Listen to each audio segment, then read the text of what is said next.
Lucas 15, del versículo 15 al versículo 24. Amén. Honramos la palabra del Señor con nuestra mente, nuestro corazón y con nuestro cuerpo. Y leemos al unísono. Y fue 15 del 15 al 24. Y fue y se arrimó a uno de los ciudadanos de aquella tierra, el cual le envió a su hacienda para apacentar cerdos.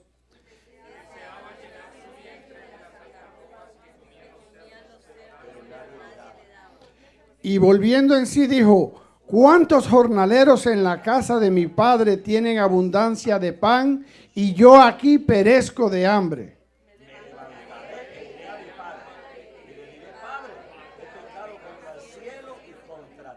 Ya no soy digno de ser llamado tu hijo. Hazme como a uno de sus jornaleros. El 20. Y levantándose vino a su padre, y cuando aún estaba lejos, lo vio su padre, y fue movido a misericordia, y corrió y se echó a su cuello y le besó. Y el hijo le dijo: Padre, he pecado contra el cielo y contra ti. Ya no soy digno de ser llamado tu hijo.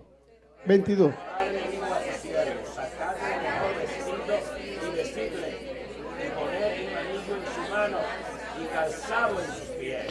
Y traer el becerro gordo y matarlo y comamos y hagamos fiesta. 24. Era y ha revivido, se había perdido y es hallado. Y comenzaron a regocijarse. El tema ya de por sí les da una idea de qué vamos a hablar. ¿De qué vamos a hablar? Hoy día, cuando usted ve la televisión, cuando usted escucha la radio, cuando usted ve los medios de comunicación social y ven las prédicas, ven las reflexiones, los sermones, ¿de qué hablan? ¿De qué hablan? De prosperidad, de autocomplacencia, de la complacencia colectiva, de démosle al cuerpo lo que el cuerpo pide y vivamos felices. Hay un video que se ha vuelto viral de unos artistas, no sé de qué, son hispanos, pero no sé de qué nacionalidad son, y si lo supiera no lo digo, pero están diciendo y están propagándose como pólvora de que lo único que tú tienes en este mundo es los momentos que vives. Que el video narra de que un hombre se muere y se encuentra con Dios, y Dios tiene una maleta y el hombre le hace un montón de preguntas de qué había en la maleta. Y Dios le dice que no, que no y que no. Y le dice al final que lo único que él tenía eran los momentos vividos. Y yo quisiera que usted viera, hermano, tiene más de 1 millón de réplicas, de que lo han vuelto, exacto, de reproducciones. Hermanos, cuán alejado de la verdad y cuán engañoso es el enemigo. Por eso uno de sus nombres es el engañador, el mentiroso, el padre de mentira, porque con mucha argucia y sutileza se va mezclando. Él es un experto en introducirse, en hacer parecer lo que es verdad como si fuera verdad, cuando en realidad es una gran mentira. Pues todas estas cosas y muchas más que pudiéramos hablar en esta tarde ya. Tengo una buena noticia, porque decíamos en el culto del viernes que los cristianos no damos malas noticias, sino damos buenas noticias. Es decir que estaban atentos, hermano Miguel, a su prédica. Damos buenas noticias. Yo le tengo una buena noticia. Hoy vamos a hablar sobre el arrepentimiento. El arrepentimiento es un tema clave del Evangelio de Jesucristo. Es un tema clave en toda la Biblia, desde Génesis hasta Apocalipsis. Y hoy ya yo me pudiera ir, porque con la clase dominical que hubo y la adoración que hubo fue más que una prédica. Fuimos transportados al tercer cielo con esa adoración, y con la clase comprendimos que cuando el pueblo se aparta de Dios no cosecha nada bueno.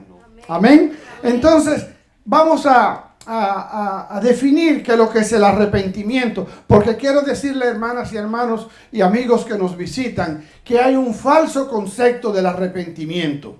El arrepentimiento es un gran pesar por el pecado, es un compromiso intrínseco de la persona por abandonarlo y un genuino compromiso con Dios de acercarse a Él. Es decir, si nosotros antes de conocer a Cristo, dice la palabra que estábamos en el mundo muertos en nuestros delitos y pecados, supongamos que este es el mundo y yo me arrepiento, yo acepto al Señor y yo, ¿qué es lo que hago? Le doy la espalda al pecado y me empiezo a alejar del pecado. Y cada vez que me voy alejando del pecado, me voy acercando a Dios. Pero jamás vuelvo atrás. Porque el domingo pasado en la clase que dimos, dice que los querubines tenían 4 caras y 4 ruedas y se movían, pero jamás volvían atrás. ¿Se recuerdan? Siempre hacia adelante. El cristiano cuando toma la decisión, el hombre y la mujer de Dios cuando toman la decisión de seguir a Cristo, jamás vuelven atrás. Porque dice el Señor que el que pone la mano en el arado y mira atrás, ya no es digno de él. Todos tenemos y hemos leído la historia de Sodoma y Gomorra. ¿Qué le pasó a la esposa de Lot cuando miró atrás? Se convirtió en una estatua de sal. Y hay un dicho por ahí en los países latinos que dicen, no me sale. ¿Han oído eso? De ahí viene ese dicho. ¿Por qué? Porque la mujer se convirtió en una estatua de sal. ¿Por qué? Por desobedecer la voz de Dios que se dio a través de los ángeles cuando le dijeron que no mirara hacia atrás. Es decir, cuando usted y yo hemos decidido servirle a Cristo, tenemos que mirar hacia adelante.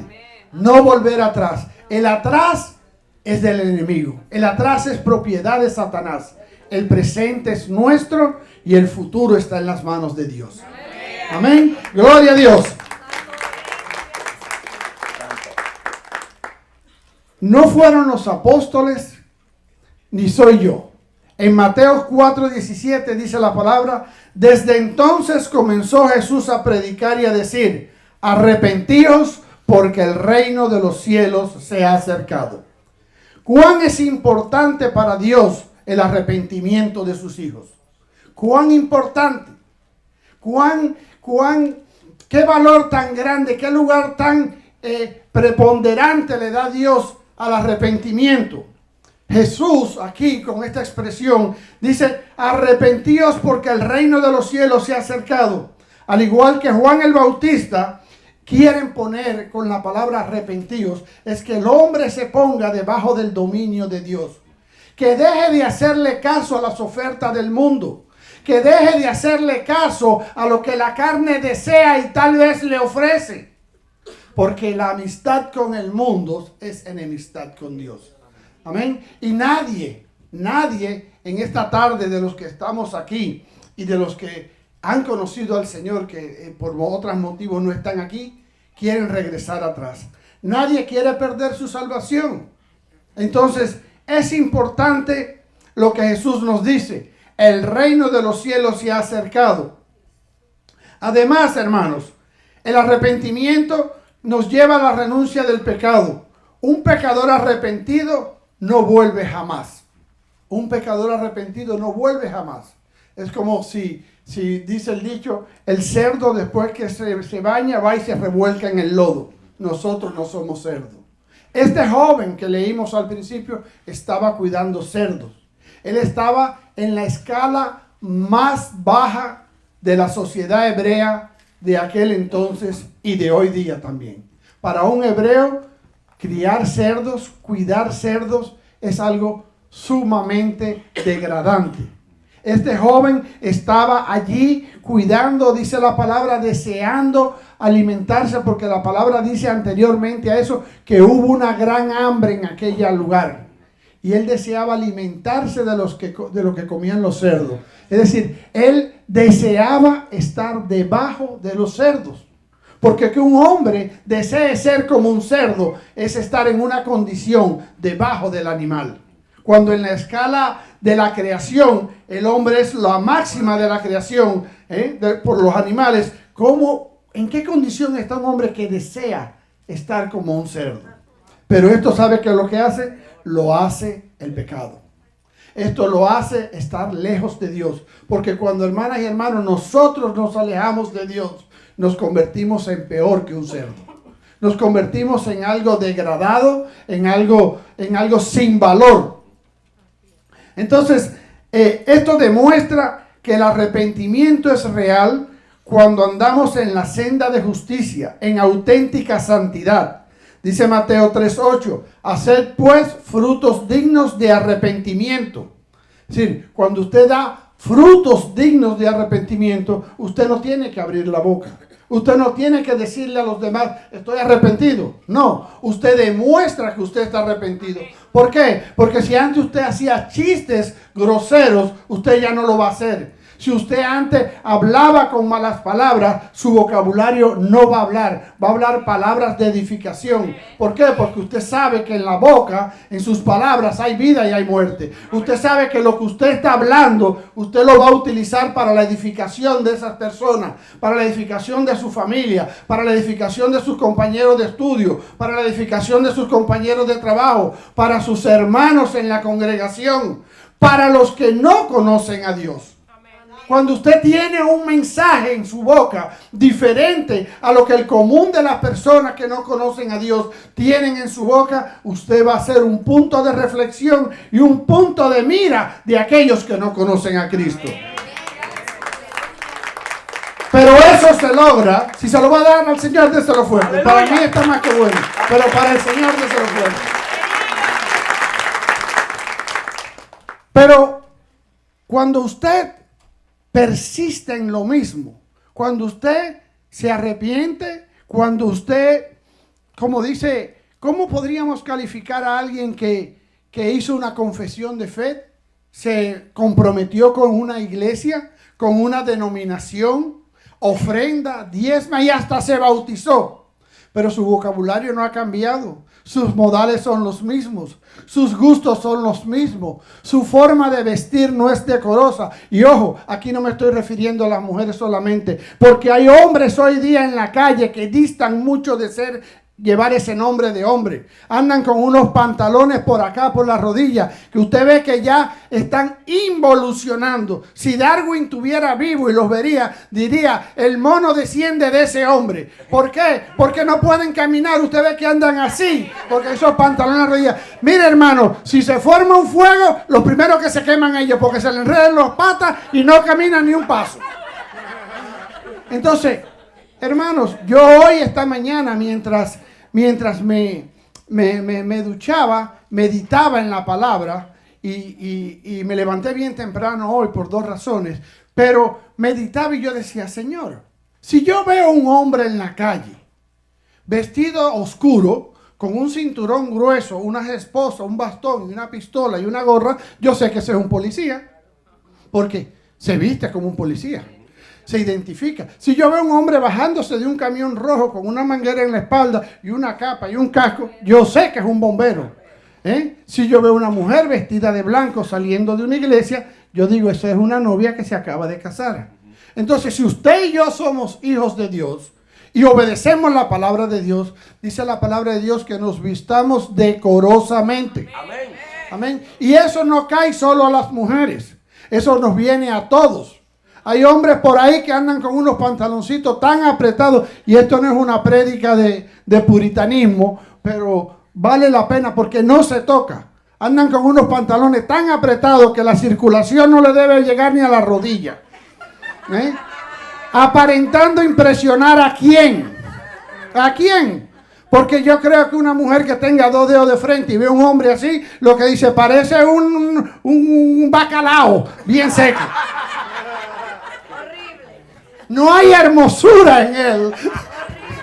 Amén. Ahora, una persona decente, aunque usted sea pobre, aunque usted no tenga una ropa cara, una ropa de marca, pero usted se viste hombre y mujer decentemente como Dios lo creó, hombre y mujer, usted va a ser un punto de reflexión en el cual las personas se van a fijar y le van a decir a sus hijos, mira cómo anda ese, aprende, pero usted va a ser un punto de reflexión para bien. Pero eso lo hace, ¿sabe qué? un corazón arrepentido, un corazón que se identifica con la palabra de Dios. Cuando nosotros confesamos nuestros pecados con sinceridad, nos arrodillamos, se nos eriza la piel, lloramos y después volvemos a cometer el mismo pecado. ¿Esa persona está arrepentida? No. Esa persona está avergonzada, se está lamentando, está apenada y más aún si fue sorprendido en el acto. Porque el ser humano, aunque no conozca a Dios, tiene una serie de características que reconoce cuando se equivoca. Entonces, no solamente las manifestaciones externas, como decía el hermano que dio la clase hoy, la tercera clase, decía que hay iglesias donde usted ve que gritan, hablan en palabras que usted no entiende, pero Dios está lejos. Las manifestaciones externas no quieren decir que ese corazón está arrepentido. Las manifestaciones externas solamente pueden inducir al intelecto de saber que usted estaba mal y que lo cogieron en el, como dicen por ahí, asando maíz, y lo cogieron en el acto y le dio vergüenza. Pero eso no es sinónimo de arrepentimiento. El arrepentimiento va más allá. El arrepentimiento nace de adentro. El arrepentimiento nace del corazón. Deja un dolor intrínseco, un dolor muy fuerte por haber ofendido al Dios Santo. ¡Aleluya! Ese es el dolor de usted saber que usted es un traidor, que usted está faltando a ese sacrificio tan grande que se efectuó en la cruz del Calvario por usted y por mí. No sé cuántos han visto la película La Pasión de Cristo. Cuando lo están azotando hay una escena que me llama mucho la atención y me causa gran dolor. Y es cuando el látigo se pega en la piel y cuando lo alan, arranca la fibra de su piel. Esa fibra que salía era mía y suya. Y Jesús se sacrificó por usted y por mí. Se sacrificó por toda la humanidad. Eso es lo que tenemos que pensar. Eso es lo que nos tiene que doler en lo profundo del corazón. Cuando nosotros ofendemos a Dios.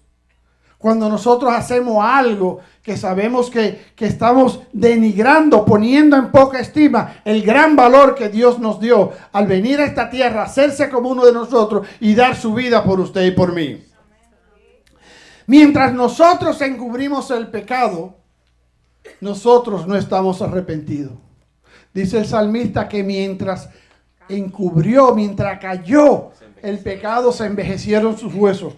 Pero ¿qué pasó? Cuando usted lo manifiesta, cuando usted lo confiesa, cuando ese Espíritu Santo toca todas las fibras de su corazón, de su mente, de su cuerpo, y usted siente que Él es el que lo sustenta, entonces su vida comienza a cobrar sentido. Entonces podemos decir que estamos arrepentidos. Podemos decir que estamos dando fruto de un real arrepentimiento. ¿Por qué? Porque ya no lo hacemos más. Porque nos duele. Porque lo vemos al pecado como nuestro enemigo. A veces somos fáciles para criticar el pecado de otros. ¿Sabe por qué, hermanas y hermanos? Y amigos que nos visitan en esta tarde. Porque el pecado es como el mentón. El pecado es como el mentón. Usted puede ver el mentón de otro, pero el suyo usted no se lo puede ver. Trate de verse su mentón a ver si lo va a ver. Aunque sea un quijaú grande, no lo va a ver.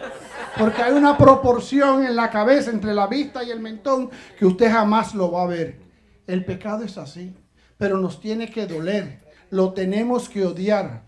Dice que el cristiano ama y no odia. Yo digo sí, el cristiano tiene que odiar el pecado. Tiene que aborrecer el pecado. Porque cuando usted aborrece el pecado, usted no lo mira más. Usted, esa atracción que ejercía sobre usted, usted la desecha. ¿Por qué? Porque usted tiene los ojos puestos en el autor y consumador de su vida, Cristo Jesús. Segunda de Corintios 6, del 14 al 18. Dice, y este es un tema que se usa muchas veces para los matrimonios, pero hoy no lo voy a usar para el matrimonio.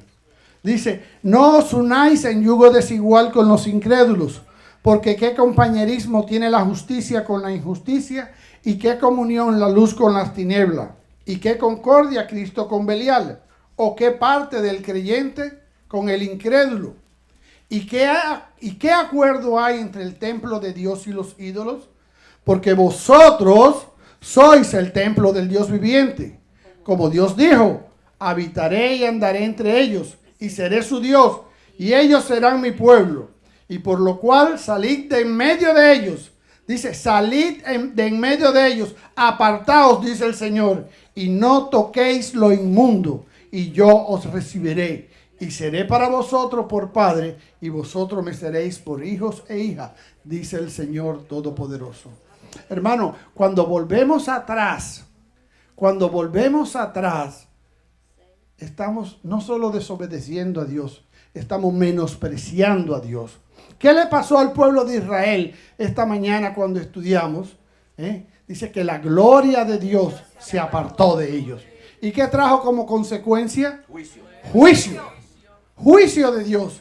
No querramos caer en las manos de un Dios vivo, como dijo David. Porque el hombre no tiene misericordia, pero Dios es fuerte y es celoso. Y Dios no comparte su gloria. Si usted quiere vivir en el mundo y vivir con Dios, mire, en el reino de Dios no hay agentes dobles. Agentes dobles lo tienen los rusos, lo tiene el FBI, la CIA, pero en el reino de Dios no hay agentes dobles. O usted está con Dios o váyase con dignidad para el infierno, pero no pierda su tiempo. Es o con Dios o sin Dios. ¡Aleluya!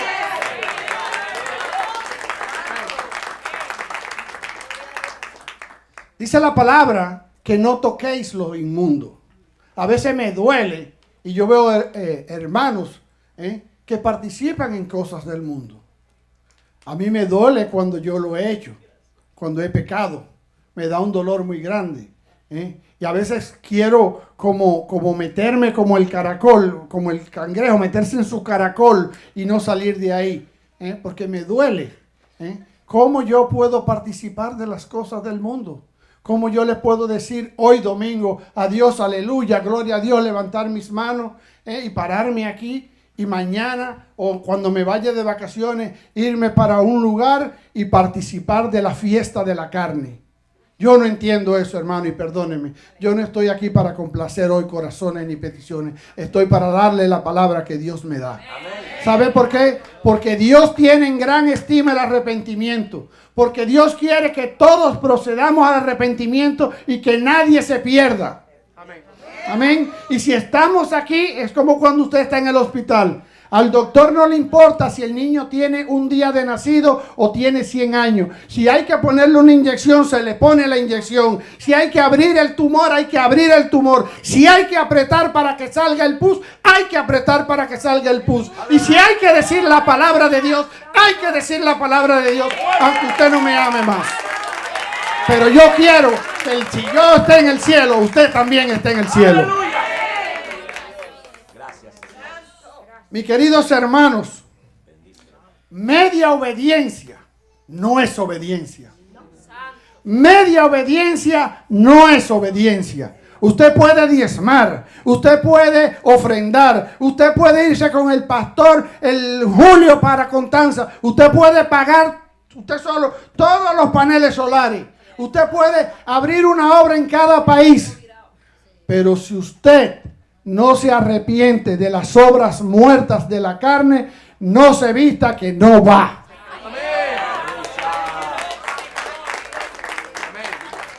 Ya estamos acabando. Gloria a Dios, gloria a Dios, gloria a Dios. Hermanos y hermanos, este texto que leímos al principio del hijo pródigo, ¿ustedes qué opinan? ¿Se arrepintió o no se arrepintió el hombre? Se arrepintió, gloria a Dios. Y yo traje tres puntos solamente, saqué 3 puntos para reconocer cómo podemos saber si estamos arrepentidos. No otros, no somos jueces, porque como dice la palabra, lo que Dios quiere que tengamos misericordia. Y como nos ha enseñado el pastor, el día que fallemos y vayamos a buscar misericordia, que haya para nosotros. Amén. Entonces, pero sí 3 puntos para saber y autoanalizarnos si a veces nos hemos arrepentido. Número 1. Dice la palabra en el versículo 17 que volvió en sí. ¿Cómo dice? Volvió en sí. Dice, y volviendo en sí, dijo, ¿cuántos jornaleros hay en la casa de mi padre que tienen abundancia de pan y yo aquí perezco de hambre? Cuando dice, y volvió en sí, ¿qué está diciendo? Que estaba en no. Como dice el pastor. Hay gente tan negativa que no vuelven en sí, vuelven en no. Pero este volvió en sí. Es decir, él estaba en negativo. Él estaba esclavo del pecado, esclavo de la lujuria, de todas las cosas que él había hecho, lo cual le había hecho descender al nivel de un cerdo. Pero volvió en sí. Es decir, que lo número 1 para una persona estar arrepentida es volver en sí. Número 2. Dice que tomó la decisión de confesar su transgresión a quien él había ofendido. En ocasiones, cuando estamos en la iglesia, y pongo el ejemplo de la iglesia, y vamos a tomar la Santa Cena, se lee los versículos donde indica cómo se debe tomar la Santa Cena, y si alguno tiene algo contra su hermano, póngase de acuerdo, pídale perdón. ¿Y qué hacemos? Mentalmente, Señor, perdónanos, está muy bien eso, pero debemos de pedirle perdón a la persona que hemos ofendido. Los cristianos no somos cobardes. Los cristianos no tenemos espíritu de cobardía. Dice la palabra, nosotros tenemos que ser valientes. Y si yo ofendí al hermano Jay, yo tengo que ir y decirle, hermano, mire, perdóneme, me equivoqué, en el argot que usted prefiera o se pueda expresar. Me equivoqué, perdóneme, yo cometí un error con usted y lo siento. ¿Qué puedo hacer para resarcirlo? Pero usted va y le confiesa. Dice aquí el versículo 18. El joven habla pensando, cuando volvió en sí, me levantaré e iré a mi padre y le diré, Padre, he pecado contra el cielo y contra ti. Este joven tomó la decisión, volvió en sí y tomó la decisión de pedirle perdón a aquella persona que había ofendido. Aquí el Padre es un prototipo de Dios. Pero él dijo, yo voy a hacer esto. Sí, yo reconozco que cometí mi error, yo sé que estoy en esta inmundicia, yo sé que estoy rodeado de estos delincuentes aquí participando de lo que ellos hacen, yo sé que yo me siento escondidito a mirar pornografía en el teléfono o en la internet cuando estoy solo en la casa o en el trabajo, yo sé que yo me llevo cositas del trabajo, pero esto lo iban a botar. Entonces, hermanos, no, como dice la palabra. Esta mañana, por eso le dije al principio que me podía ir. ¿Qué hacían los ancianos en el tiempo aquel del profeta Ezequiel? Estaban escondidos porque creían que Dios no lo iba a ver. Hermana y hermano, le tengo la grata noticia, Dios no usa espejuelo, Dios no usa satélite. Dios, antes que los satélites surgieran, Él sabía por dónde los caminitos de las hormigas, por si se perdían le decían, no, aquí a la derecha, vete para allá, que hay por ahí donde tú coges. Hermanos, nadie se puede escapar del lente óptico de Dios. Amén. Gloria a Dios. Y número 3, dice, cumplió la decisión tomada. Una persona cuando se arrepiente, número 1, vuelve en sí. Sabe que se equivocó. Número 2, toma la decisión de confesar su pecado, de pedirle perdón a la persona a quien ofendió. Y número 3, ¿qué hace? Cumple. No puede haber un cristiano incumplidor. No puede haber un cristiano que no tenga palabra. Un cristiano tiene que ser un hombre de palabra. Una mujer de palabra. Que cuando diga sí es sí. Cuando diga que no es que no. Vivimos en una sociedad donde hay ciertas reglas que tenemos que cumplir y que, como dijo Jesús, al César lo que es del César, pero a Dios lo que es de Dios. Su palabra, hermano, usted lo van a reconocer por su integridad. Y dentro de su integridad está su palabra, que usted cumpla lo que promete. Amén. Si no, no prometa. Si no, no prometa. No hay pecado en eso. Cuando usted no promete y no cumple, pues no hay pecado porque usted no prometió. Pero aquí número 3, cumplió la decisión tomada. Versículo 20 parte A dice, y levantándose vino a su padre.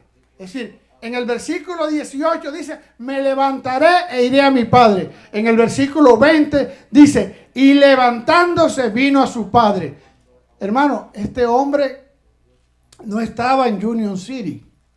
Dicen los estudiosos de la geografía hebrea y del Antiguo Testamento que él estaba a varios kilómetros de ahí. Recordemos que no tenía dinero, ya no tenía ropas, todo lo había malgastado. Es decir, este hombre salió a pie, nadie le quería dar ni de lo que se le echaba a los cerdos.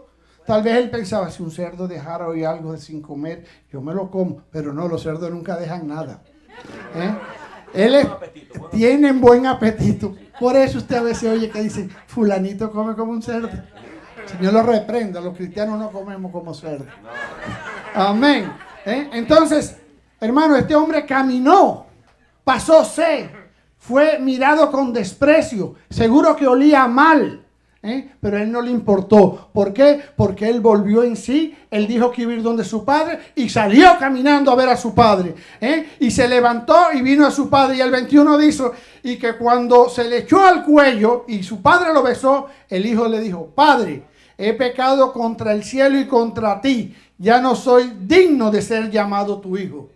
Aquí vemos una persona que cumple lo que promete, pide perdón, se arrepiente, pero hay un detalle ahí que a veces muchos pasan por alto. Se humilla.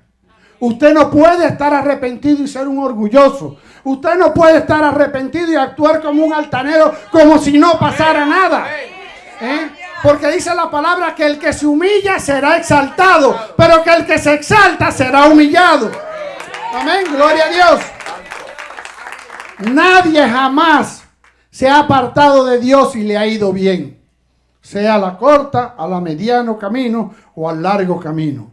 Hermano, el otro día vi un documental, una película, no recuerdo qué es lo que era, y le dice el hombre al que se quería apartar de Dios, fue una película, le dice, hay dos cosas, una mujer que no quería seguir a Dios por una situación que estaba pasando, le dice el pastor, hay dos cosas, una, te alejas de Dios, y número 2, en tu problema, sigue con Dios.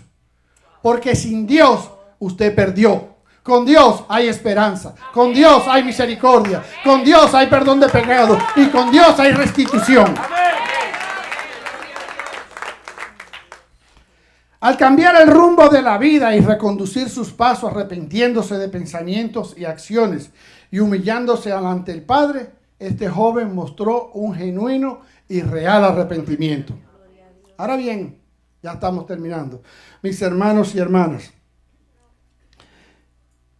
¿qué vamos a hacer a partir de hoy? ¿Qué vamos a hacer? ¿Vamos a actuar apenándonos y lamentándonos? ¿O arrepintiéndonos y convirtiéndonos de corazón? Amén. Porque nosotros no podemos aceptar a Jesús hoy y dentro de 6 meses arrepentirnos. Nosotros no podemos decir que tenemos al Espíritu Santo en nuestro corazón y actuar como actuábamos antes de saber lo que era una Biblia. Amén. Gloria a Dios. Hermanos, Juan el Bautista decía, arrepentíos y convertíos. Jesús dijo, arrepentíos porque el reino de los cielos se ha acercado. Amén. Entonces, el arrepentimiento y la conversión son producto del mismo parto espiritual, del mismo nacimiento. Es como cuando la madre trae gemelos o mellizos, como le llaman en algunas naciones. Van de la mano, son inseparables. No puede haber conversión sin arrepentimiento y viceversa. El nuevo nacimiento en el Espíritu, porque en 2 Corintios 5:17 escrito está, dice, porque las cosas viejas pasaron, he aquí, todas son hechas nuevas. Cuando nosotros nos arrepentimos y nosotros nos convertimos al Señor, somos una nueva criatura. Una criatura que no tiene pasado. ¿Sabe por qué? Porque como decía un pastor que una vez escuché, decía, Cristo es experto en borrar evidencias. Amén. Cuando Pedro le cortó la oreja al sirviente y fueron a ver, Jesús le cogió la oreja y se la puso y le quedó mejor que la tenía antes. No había evidencia. Por eso usted ve que Pedro, sí, lo negó 3 veces, pero no lo cogieron preso, porque ¿dónde está la oreja que cortaste? No quedó nada. Dios, Jesús, su sangre, no hay pecado que no pueda borrar. No hay corazón que la palabra no pueda transformar. Así que mis hermanos y queridos hermanas, ¿por qué Dios está tan interesado en el arrepentimiento genuino y verdadero? Dice este mismo hermano del que hablamos, que no era espadachín, era pescador, el hermano Pedro, en su segunda carta, capítulo 3, versículo 9. Dice, el Señor no retrasa su promesa, según algunos la tienen por tardanza, sino que es paciente para con nosotros, no queriendo que ninguno perezca, sino que todos procedan al arrepentimiento. ¿Sabe ya bien por qué Dios quiere tanto y tiene tanta énfasis en que nos arrepintamos de verdad? Porque no quiere que perezcan. El que no se arrepiente no ha nacido de nuevo. El que no se arrepiente puede venir aquí, llorar, gritar, patalear, caerse para atrás, las hermanas sujetarlo, taparlo con una sábana o al varón recortarlo de la pared, pero no ha nacido de nuevo. ¿Por qué? Porque dice el apóstol Pedro que el Señor no quiere que nadie se pierda, sino que procedamos todos al arrepentimiento. Si alguno de los que está aquí presente quiere y desea conocer esta nueva dimensión de lo que es una relación genuina y amorosa con Dios, creador y dador de todos los buenos regalos que tiene para sus hijos, un anillo, símbolo de autoridad, la mejor ropa y calzado, símbolo de no estar sujeto a servidumbre ni esclavitud, y no sabe cómo conocerlo, les invitamos, vengan acá. Está abierto. Gloria a Dios. Está abierto el púlpito. Dios está esperando por usted. Dios quiere mostrarle que hasta hoy todavía Él es fiel. A pesar de nuestras infidelidades, a pesar de nuestros errores, a pesar de nuestros fracasos, de nuestras flaquezas, Dios no se olvida de dónde salimos. Dios no se olvida que nos formó un día del polvo, que nos entretejió nuestros huesos y nuestras carnes en el vientre de nuestra madre. Que como dijo el rey David, en pecado fui concebido. Pero Señor, tú tienes misericordia. Tus misericordias son eternas. Venga, vamos a orar por usted. Si alguno no conoce a Jesús, ese Jesús que perdona, ese Jesús que te viste con ropa elegante, ese Jesús que levanta tu cabeza y pone tus pies sobre la roca. Venga, sí, venga, no tenga vergüenza. Solo vamos a orar por usted, no le avergonzaremos. Si alguno de ustedes ya conoció al Señor y por alguna razón se ha apartado o ha pecado o ha cometido un fallo, venga también. Hoy es el día del Señor. Hoy es el día que Dios tiene dispuesto para reconciliar, para vendar sus heridas, para sanar su corazón. Venga, el Señor está aquí. Señor le bendiga.